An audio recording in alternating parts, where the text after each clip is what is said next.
ठीक है, क्या करना है? मेजर।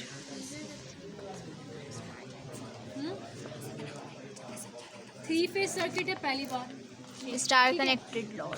लोड कौन सा कनेक्ट हुआ हुआ? स्टार। तो यानी एक थ्री फेज सोर्स होगी, उसको हम सप्लाई कर रहे होंगे कहाँ पर? Three phase load. Dry load. करना क्या है आपने? What is the task?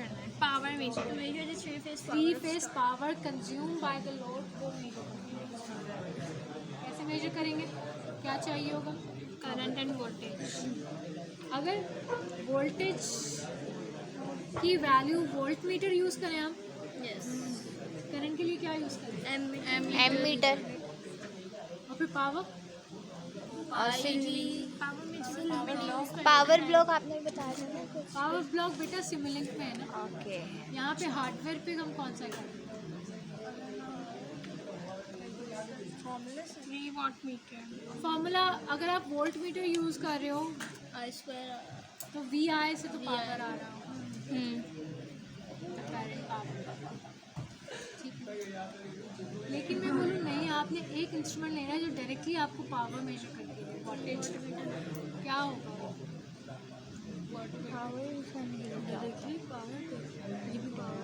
Not meter. Watt meter. ठीक है, क्या यूज़ कर रहे होंगे हम? Watt meter. देखो लिखा हुआ भी है ऑलरेडी। क्या लिखा हुआ है? वॉट मीटर आपके मेथड। ऑब्जेक्टिव में लिखा हुआ है by using 3 watt meter method. इसका मतलब क्या है? हर फेस पे हम एक एक वॉट मीटर लगा देंगे तो 3 वॉट मीटर जो डायरेक्टली मेजर करके दे रहा होगा क्या? 3 फेज पावर। थ्री फेज उसका पावर। एक डायल बना होगा, एनालॉग है, डिजिटल नहीं। तो डायल बना हुआ होगा, उस डायल में जैसे एम मीटर का डायल देखा है आपने ना, yes. M volt meter. Meter का भी डायल होता है एनालॉग में। तो उस डायल को आपने सिर्फ देखना है, रीड करना है और वो आपको डायरेक्टली पावर सर्किट पे आ जाता है। सो इसका मतलब है हमें जो इस बार कंपोनेंट यूज़ कर रहे हैं वो इलेक्ट्रॉनिक कंपोनेंट्स नहीं है, बल्कि कौन से कंपोनेंट्स हैं? हार्डवेयर। Analog components. कौन से कंपोनेंट्स हैं? एनालॉग। एनालॉग का मतलब क्या है कि वो इस फॉर्म में होंगे, यानी कैलिब्रेशंस होंगी, स्केल बना होगा, एक बॉक्स टाइप उनका हार्डवेयर होगा, टर्मिनल्स होंगे ऊपर, नॉब होगी, सेटिंग नॉब ऐसे जिससे हम सेटिंग करते हैं। ठीक है, और इस तरह से टर्मिनल्स, 4 टर्मिनल्स बाहर होंगे इस जैसे इसके। ये टर्मिनल्स होंगे, इसके बाहर आउटपुट पे जो हम कनेक्ट कर रहे होंगे लाइन के साथ। और इस तरह का एक नॉब होगा सेलेक्टर, जिससे हम उसका स्केल चूज़ करेंगे कि कौन सा स्केल हमने रीड करना है। ठीक है जी, तो ज़रा इसकी कंस्ट्रक्शन पे आप। कंस्ट्रक्शन वॉट मीटर की ऐसी है। फर्स्ट मैंने आपको बताया कि there is a dial calibrated, there is a needle which deflects upon reading, that's why it is called analog wattmeter. Plus I said already it has a selector. Selector is for dial. For example अगर मैंने selector है, वो selector में voltages पूछता है कि कितने volt आप यूज़ कर रहे हैं। अगर मैं फॉर एग्जाम्पल 480 पे मैंने सेलेक्टर रखा हुआ है, 480 वोल्ट्स, हमारा नॉर्मल वोल्टेज कितना होता है? 220 होता है। 220। लेकिन कभी हमारा 440, इस तरह से भी अगर हम बात करें तो अगर मैंने 480 पे वोल्ट्स पे रखा हुआ है तो वो बोलता है कि ठीक है आप रीड कर लो स्केल यही वाला, लेकिन जब इस स्केल रीड कर लोगे ना, अगर फॉर एग्जांपल 5th डिवीजन पे इसने डिफ्लेक्ट किया है इस वक्त, या फॉर एग्जांपल 2nd डिवीजन पे है, तो 2nd डिवीजन का एक नीचे ना चार्ट बना हुआ है कि अगर आपका 480 वोल्ट पे सिलेक्टर है, 480 वोल्ट्स पे सिलेक्ट फॉर 480 वोल्ट सिलेक्टर, यहाँ पे उन्होंने मल्टीप्लाइंग फैक्टर दिया हुआ है 5 वोल्ट। जो भी डिवीजन होगी, फॉर एग्जांपल 2nd डिवीजन आई हुई है रीडर की, रीडिंग की, उस 2nd डिवीजन को मल्टीप्लाई कर दो किससे? 5 वोल्ट से। क्यों? क्योंकि सिलेक्टर कितना रखा हुआ है? 480। अगर आपने सिलेक्टर कितना रख दिया, नहीं उठा के सिलेक्टर को थोड़ा पीछे आ जाओ ऐसे नाप से, किस पे रख दो? 220 पे सिलेक्टर रख दिया, और उसका फॉर एग्जांपल आपके पास है फॉर एग्जांपल 2 वाट। अब जो आप अगर 2 रीड कर रहे हो वहाँ पर, अब मल्टीप्लाई फैक्टर क्या होगा? 2 हो जाएगा। 2 वाट पे डिवीजन मल्टीप्लाई कर रहे हो। This is your answer, directly watt meter दे रहा है। ये तो हो गया सिलेक्टर और नीडल रीड करनी. What about its terminals? As I told you, since it is a wattmeter, it has actually 4 terminals. ये जो 3 है ना terminals, इस जैसे कितने होंगे? एक और होगा 4. तो वो इस तरह से खुले हुए होंगे. यहाँ पर हम लीड्स लगा रहे हैं. 4 क्यों है? क्योंकि वाटमीटर को देखो, वाटमीटर जो है वो इसके अंदर एक करंट कॉइल है और एक इसके अंदर प्रेशर कॉइल या पोटेंशियल कॉइल. करंट कॉइल जो है वो करंट को मेजर कर रहा होगा इंटरनली, और potential coil there is CC current coil and there is PC potential coil. ठीक है जी. अब ये जो 2 टर्मिनल्स हैं वर्टिकल टर्मिनल्स, वो किसके हैं? सीसी के हैं. CC C1 and C2. C2. जो हॉरिजॉन्टल कनेक्ट टर्मिनल्स हैं, एक है P1 और एक P2. ठीक है. हमने सिलेक्टर बात कर ली, हमने नीडल बात कर ली, अब हमने 4 टर्मिनल्स की बात कर ली. अब इसको कनेक्ट कैसे करेंगे? 4 टर्मिनल्स तो हैं, लोड भी हमारे पास है. कनेक्ट कैसे करना है? फॉर एग्जांपल आपके पास वहाँ लोड होगा, वाई कनेक्टेड में बल्ब्स हैं, 3 बल्ब का बैंक है. फॉर एग्जांपल ये आपके पास बैंक है, एक बल्ब इधर लगा हुआ है, एक बल्ब इधर लगा हुआ है और एक बल्ब एक ये वाई में कनेक्टेड है ऑलरेडी. इंटरनली इनका एक पॉइंट जो है वो क्या है? Short walk. तो न्यूट्रल पॉइंट बन गया. वो न्यूट्रल पॉइंट हमने इस तरह से नॉब निकाल के बाहर टर्मिनल नहीं निकाला, वो अंदर ही बंद किया. तो अब इसके कौन से टर्मिनल बच गए? एक टर्मिनल इधर बच गया, एक टर्मिनल इधर और एक टर्मिनल इधर बच गया. ये अब आप बाहर 3 फेज सप्लाई के साथ कनेक्ट कर लो. Neutral already internally connected. बाहर से कनेक्ट करने की जरूरत नहीं है, उसका टर्मिनल भी बाहर नहीं. एक्सपोज नहीं. तो हमें एमीटर लगाना है. क्या करूँ मैं? एमीटर भी कौन सा है? Digital ammeter. ऐसा डिजिटल कह रही हूँ, एनालॉग. 0 to 3 इसके डायल आ गया, नीडल आ गई और उसका एक सेलेक्टर और उसके 2 टर्मिनल्स, इन एंड आउट. तो एमीटर कैसे लगाऊं मैं? कैसे करूँ? टर्मिनल नंबर 1 कहाँ लगाऊं? इनमें लगाएंगे लाइन से. यहाँ लगा लिया टर्मिनल नंबर 1. यस. और दूसरा टर्मिनल नंबर 1 यहाँ लगा. लाइन फॉर एग्जांपल ये लाइन नंबर 2 है. इसको 1 कहता है, इसको 2 कहता है, ऊपर वाले को, नीचे वाले को 3. लाइन 3 या red yellow blue 3 phase. Series में करने के लिए यही करूँ ना. इसका एक टर्मिनल उठाऊँ यहाँ से, I1 यहाँ कनेक्ट कर दिया, I2 लीड के साथ I2. एमीटर आ गया सीरीज में. तो ये कौन सा करंट मेजर कर रहा होगा? लाइन 1 का. लाइन 1 का लाइन करंट. ठीक है. एमीटर की रीडिंग्स नोट कर ली. अब एमीटर रीड कैसे करें? हमने कहा इसमें भी सिलेक्टर है. अगर सिलेक्टर किस पे रखा हुआ है? 3 पे, तो इसका जो स्केल है ना वो मैक्सिमम 0 to 3 है. तो आप 3 वाला कैलिब्रेशन रीड कर रहे हो. लेकिन अगर सिलेक्टर मैंने किस पे सेट कर दिया? 6 पे, तो 6 का एक और कोई रीडर डायल नहीं है. आपने इसी 3 को जो है वो स्केल को रीड कर लेना है. फॉर एग्जांपल डिवीजन नंबर 2 है, नीडल अब इस वक्त डिवीजन नंबर 2 पे या 5 पे है, लेकिन सिलेक्टर कितने पे? 6 पे. तो 5th division should be multiplied by 2 so that it's synchronized with the selector which is set at 6. Got it? Ammeter का सिलेक्टर समझ आ गया? यस. वाटमीटर का सिलेक्टर समझ आ गया? वाटमीटर में वाटेज का मल्टीप्लाइंग फैक्टर मल्टीप्लाई करना है. स्केल एक ही है, यहाँ पे भी स्केल एक ही है, लेकिन सिलेक्टर चेक करने की वजह से हमारे पास मल्टीप्लाइंग फैक्टर भी उसके अकॉर्डिंग हो जाएगा. अगर यहाँ पर 0.16 ऊपर जो है वो 0.6 का स्केल है, सिलेक्टर किस पे रखोगे? फिर 0.6 पे. फिर एक है सिलेक्टर 1.2 का, लेकिन 1.2 का कोई स्केल नहीं है, तो आप 0.6 वाला ही रीड करोगे, लेकिन मल्टीप्लाई कर दोगे 2 से. ठीक है. अब आ जाओ वाटमीटर की 4 टर्मिनल जो हमने पढ़े. कनेक्ट ऐसे करना है कि जो उसकी जो करंट इनपुट और करंट आउटपुट टर्मिनल है ना, देखो कैसे कनेक्ट हुआ हुआ है. CC 1 CC is in series and PC is in parallel. तो CC इन, ये रहा टर्मिनल, CC आउट, ठीक है। PC इन CC इन के साथ लगा हुआ है, ऐसे ही है। आप लोग को मैनुअल का है, नहीं लिया? 9th week में पढ़े हो यार, मैनुअल नहीं लिया। ठीक है, हमने क्या किया हुआ है यहाँ पर, CC इन और PC इन दोनों को एक जगह शॉर्ट किया हुआ है, और दूसरा टर्मिनल कहाँ लगा दिया? न्यूट्रल के साथ। न्यूट्रल पे। अब सेकंड फेज पे आ जाओ, CC इन CC आउट, PC इन PC इन कहाँ लगा हुआ है? CC इन के साथ, और PC आउट अगेन कहाँ लगा हुआ है? न्यूट्रल। थर्ड फेज का भी सेम ही है।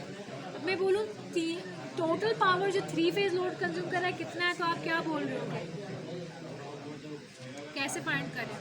ये तो हर फेज का पावर आ रहा है, 3 से मल्टीप्लाई ऐड कर देंगे। Watt meter reading 1, watt meter reading 2 and 3 add कर दो तो टोटल पावर आ जाएगा जो लोड कंज्यूम कर रहा है। तो आपने यही करना है। बल्ब, चूँकि मैंने क्या बताया, नॉर्मल इनकैंडेसेंट बल्ब है, इनकैंडेसेंट बल्ब वही पीला बल्ब, वो 100 वाट का रखा हुआ है। तो ऑब्वियसली जब आप रीड करोगे ना, तो आंसर भी आपका 100 के आसपास आना चाहिए। 100 watt on each face. Each face का टोटल फेस क्या होगा? 300 टोटल जगह लोड। 300। करंट कहाँ से आ रहा होगा? 0.43 एमीटर एमीटर से जो मेजर NL। करके दे रहा हूँ। तो 4.3 अगर एमीटर है तो इसका मतलब हमने सिलेक्टर कौन से पे रखा होगा? 3 पर तो ज़्यादा हो जाएगा ना। 0.6 वाला जो 0.6 वाला स्केल हमने रखा होगा, ताकि 0.6 और 0.4 करीब करीब है, तो वहाँ सिलेक्टर आपका फिर वहाँ सेट होगा 0.6। जैसे हमारे पास में कितने स्केल होते हैं ये देख के पता चलेगा। एक ही स्केल है, एक मेन स्केल 3 का है और एक मेन स्केल 0.6। 0.6 का, और जो भी रेप्लिका इसका जो है वो 1.2 है और नीचे वाले का 6। 0.6 और 6 भी रेप्लिका है ना 3 का, और 1.2 रेप्लिका किसका है? 0.6 का, और उसे मल्टीप्लाई 2 करते हैं दोनों में। Multiplying factor. रेप्लिका का मतलब यही है कि मल्टीप्लाइंग फैक्टर है। अब आ जाओ, तो आपने ये करना है, कनेक्शन समझ आ गए? Yes miss. लैब नंबर 11 में क्या करना है? कुछ नहीं करना। फ़र्क क्या है? अच्छा, कल जब आप लैब कर रहे होगे ना, तो न्यूट्रल नहीं है वहाँ पे ना, फेस के साथ न्यूट्रल की वायर है, जैसे यहाँ पे 3 है ना फॉर एग्जांपल, ऐसे ही समझ लो। जो सोर्स है ना, source A, face B, face C, neutral नहीं होगा। तो इसका मतलब है ये वाला वायर नहीं कनेक्ट, क्योंकि हमारे पास, हमने क्या कहा था, लोड भी जो है वो इंटरनली शॉर्ट हुआ हुआ, टर्मिनल बार दिया हुआ ही नहीं है। तो लोड भी 3 टर्मिनल के साथ है और सोर्स भी न्यूट्रल नहीं। तो न्यूट्रल वाला, इससे ये वाली कनेक्शन जो है वो ख़त्म हो जाएगी, लेकिन ये वाली कनेक्शन और ये आपके पास, आपने बाहर से शॉर्ट करना है। तो मिस फिर हम ये जो हमने आउटपुट जो न्यूट्रल पे किया है पी आउट, वो हम कैसे करेंगे, कैसे कनेक्ट करेंगे? ये न्यूट्रल पे PC न्यूट्रल पे कैसे कनेक्ट होगा? Yes। नहीं होगा। तो फिर ये पीसी के कनेक्शन कहाँ जाएगा जो वायर इसका होगा? देखो वो ये होगा, C1 और P1 को तो शॉर्ट कर दिया, C1 और P1 को तो शॉर्ट कर दिया। P2 कहाँ जा रहा है? न्यूट्रल में जा रहा है P2 P2 लेकिन जा कहाँ रहा है? लोड के टर्मिनल पे। टर्मिनल पे, तो लोड के साथ उसको डायरेक्टली कनेक्ट कर देंगे। अच्छा, मतलब इसी पे वाली लाइन में ही कनेक्ट कर देंगे वापसी। सही है, समझ आ गया।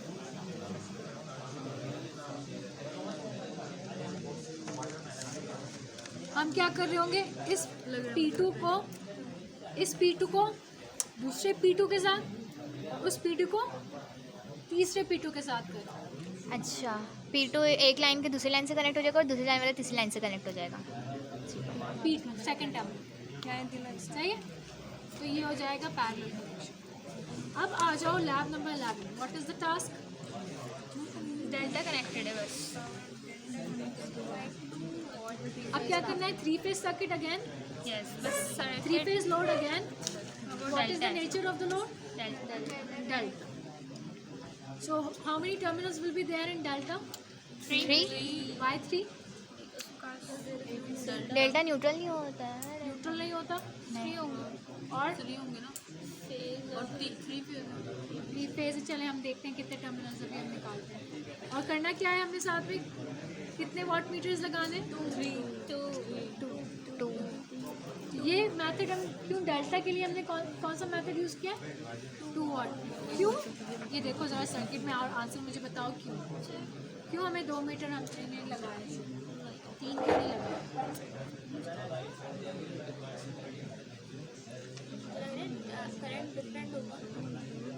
एम मीटर तो 3 ही है। एम मीटर नजर आ रहे हैं ना? यस। वाट मीटर 2 सीरीज में। वाट मीटर 2 क्यों है? देखो क्या चीज़ डिफरेंट है या कॉमन है लास्ट सर्किट की तरह। इसकी टर्मिनल्स तो भी छोड़ो, इस पर हम बात करते हैं।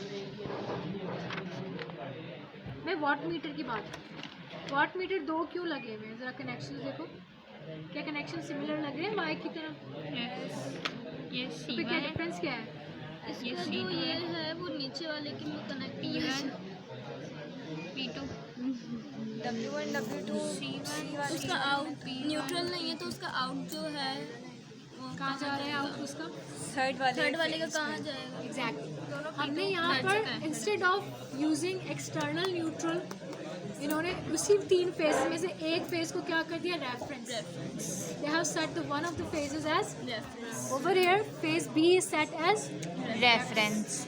अच्छा, मैंने ये बनाया हुआ जंपिंग दिखाई दी हो तो बाहर एक्चुअली जंपिंग ही दिखाते हैं, लेकिन इन्होंने एकदम से दिखा दिया तो इट माइट कंफ्यूज यू कि वाई वाला इज एक्चुअली रेफरेंस, वाई वाला रेफरेंस नहीं, ये बी वाला। करा क्या इन्होंने? वो न्यूट्रल पे रेफरेंस करने की बजाय कहाँ डाल दिया? रेफरेंस फेज बी पे। तो अब आपके प्रेशर कॉइल्स कहाँ जा रहे होंगे? सारे के सारे बी पर जा रहे होंगे, है ना? तो यानी प्रेशर का सेकंड टर्मिनल, दूसरे प्रेशर का सेकंड टर्मिनल कहाँ जा रहा होगा? बी के टर्मिनल। कोई भी एक फेज जो रेफरेंस, न्यूट्रल तो है, समझ आ गया? बाकी सीसी और सीसी का कनेक्शन वही सीरीज में same. Ammeter you know how to read wattmeter? Yes. You know how to read ammeter? Yes. Now come to the delta connection. Delta connection में अगर मैं बोलती हूँ ये एक लोड है, ये एक लोड है और एक ये लोड है, इसको और इनके ये ओपन टर्मिनल्स बाहर रखे हुए ऐसे ओपन, दो इधर इस साइड पे स्ट्रोक किए हुए, दो इसके इधर, दो इसके। डेल्टा करने के लिए क्या कर लो? कनेक्टेड कर दे सारे टर्मिनल, वो लीड उठाओ, इन दोनों को मिला दो, इन दोनों को मिला दो और डेल्टा बन जाएगा। तो ये डेल्टा। वैसे तो 3 टर्मिनल्स हमें दिख रहे हैं, लेकिन जो ये वाली टर्मिनल्स है, मतलब नॉर्थ वाले terminals, those are actually 6। Okay Theoretically it should be 3 with 3 phases out. So this is the only difference. क्या करना होगा? वाट मीटर 1 रीड करो, वाट मीटर रीड 2 करो, एमीटर रीड करो, यहाँ पे वैल्यू लिख लो, 0.78 अराउंड आ रही होगी आपके आंसर्स। वाट मीटर 1 आ रहा होगा 143, क्योंकि हमने लोड वही रखा हुआ है। कौन सा लोड?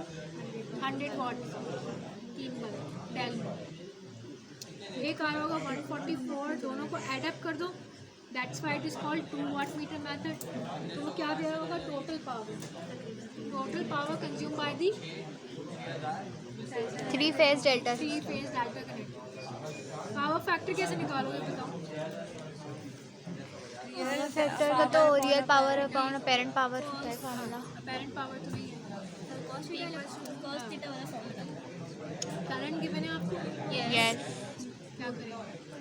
पावर भी पता है, पहले वोल्टेज पी को डिवाइड कर देंगे आई वी से। 3 फेज पावर तो 3 आ रहा है, क्योंकि ये क्या है? W1 is W2, not a single phase power, but it is 3 phase should power. be having a multiplying factor of 3. cos ये वाला लगाओगे, कॉस थीटा पावर फैक्टर होता है, इसमें डिवाइड हो जाएगा, है ना? कर लोगे? वोल्टेज पता है ना आपने उधर सेट किए, शायद एक वोल्ट मीटर लगा होगा, देख लेना वहाँ पे रीडिंग कितना वोल्ट है, नहीं तो वो बता देंगे कि सप्लाई हमारी इतनी साइज़ की है। ये आपने कल ठीक है। अच्छा, मैं यहाँ से 3 करंट आ रहे होंगे, तीनों को ऐड करके यहाँ लेते हैं, नहीं बैलेंस्ड है ना, सेम आ रहे होंगे। हाँ, करंट को ऐड तो नहीं करना होता हमने सिर्फ वोल्टेजेस को ऐड करनी होती है। लेकिन डेल्टा में करंट चेंज नहीं होता। बैलेंस लोड है ना बेटे, तीनों 100 वॉट। अच्छा हाँ, लाइन करंट है line current would remain the same.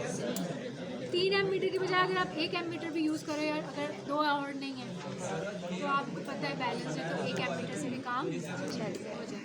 इसी तरीके से अगर मैं क्वेश्चन करूँ 3 वाट मीटर मेथड में ज़रूरी है कि 3 वाट मीटर ही हो? 1 वाट मीटर से काम हो जाएगा? एक और रेफरेंस बना एक को रेफरेंस अगर बनाए नहीं, क्यों? न्यूट्रल 1 वाट मीटर से काम हो जाएगा, 3 ना यूज़ करें? नहीं एक से तो नहीं एक से नहीं होगा मैं